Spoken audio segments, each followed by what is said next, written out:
Peer পদ্ধতি নিয়ে কথা হচ্ছে, দু একটি দল পিয়ার নিয়ে কথা বলছেন। পৃথিবীর ইতিহাসের পর্যালোচনা করে দেখা যায় পৃথিবীর খুব কম রাষ্ট্রে পিয়ার পদ্ধতিতে নির্বাচন হয়।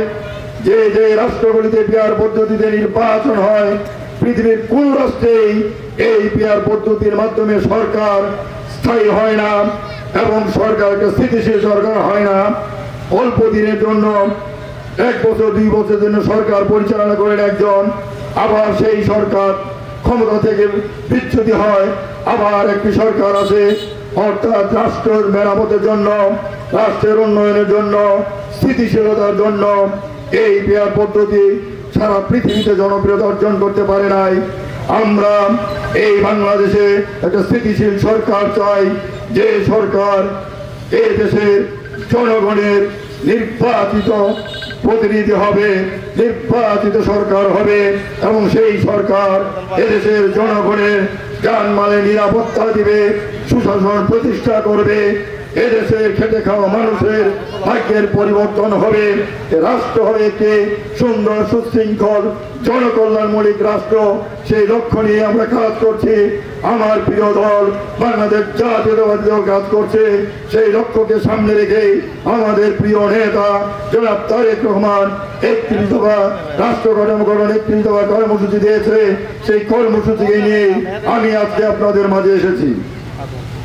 সম্মানিত উপস্থিতি, আপনারা জানেন খুব শীঘ্রই আমরা আশা করছি বাংলাদেশে নির্বাচন হবে।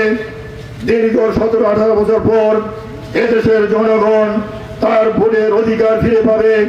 আপনারা প্রত্যেকেই নিজ নিজ ভোট নিশ্চিত দিতে পারবেন, তেমনি একটা পরিবেশ হবে বলে আমরা আশা করছি, বিশ্বাস করছি। এই বাংলাদেশে একটি গণতান্ত্রিক সরকার তৈরি হবে। আমরা প্রত্যাশা করি বাংলাদেশ জাতীয়তাবাদী দল প্রিয় নেতা তারেক রহমানের নেতৃত্বে আপনাদের ভোটে নির্বাচিত হয়ে বাংলাদেশের সরকার প্রতিষ্ঠা করবে। সেই লক্ষ্যকে সামনে রেখেই নবীনগরে নির্বাচন করার জন্য বাংলাদেশ জাতীয়তাবাদী দল থেকে ইতিমধ্যে আপনারা শুনেছেন অনেকে প্রার্থী হতে চান, অনেকেই মনোনয়ন প্রত্যাশী। আমি একজন মনোনয়ন প্রত্যাশী। আমি আপনাদের এই গ্রামের সন্তান, এই ইউনিয়নের সন্তান। আপনাদের সাথে আমার সম্পর্ক নারীর সম্পর্ক। এই নারীর টানে এই নবীনগরের উন্নয়নের জন্য, এই রতনপুর ইউনিয়ন উন্নয়নের জন্য, আমার প্রিয় জন্মভূমি এই শাহপুরের উন্নয়নের জন্য আমি ছুটে এসেছি। দীর্ঘদিন যাবৎ আমি বাংলাদেশ জাতীয়তাবাদী দলের রাজনীতি করি।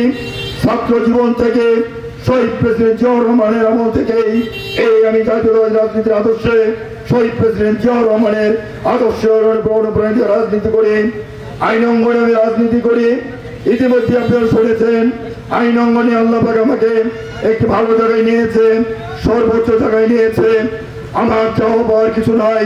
আমার একমাত্র সন্তান ব্যারিস্টার সুপ্রিম কোর্টে প্র্যাকটিস করে আমি আমার এই বাকি জীবন আমার এই জন্মভূমির উন্নয়নে, জন্মভূমির মাটির সাথে যাদের সম্পর্ক, আমার প্রিয় ভাইদের এই নবীনগরবাসী উন্নয়নে আমি আমার বাকি জীবন উৎসর্গ করতে চাই।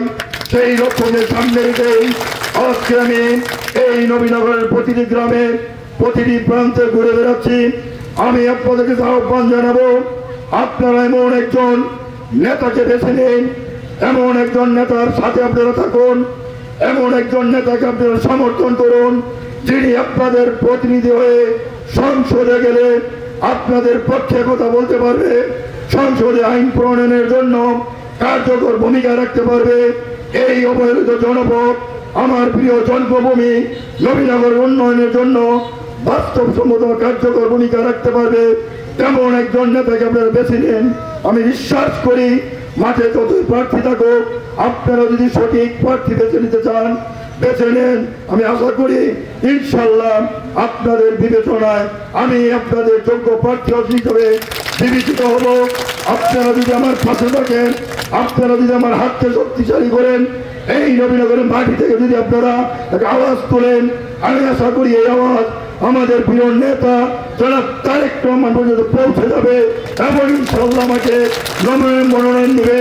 আমি যদি মনোনীত হই, আপনাদের ভোটে আপনাদেরকে সাথে নিয়ে যদি নির্বাচিত হই, এই নবীনগরের চিত্র আমি পরিবর্তন করে দেব ইনশাআল্লাহ।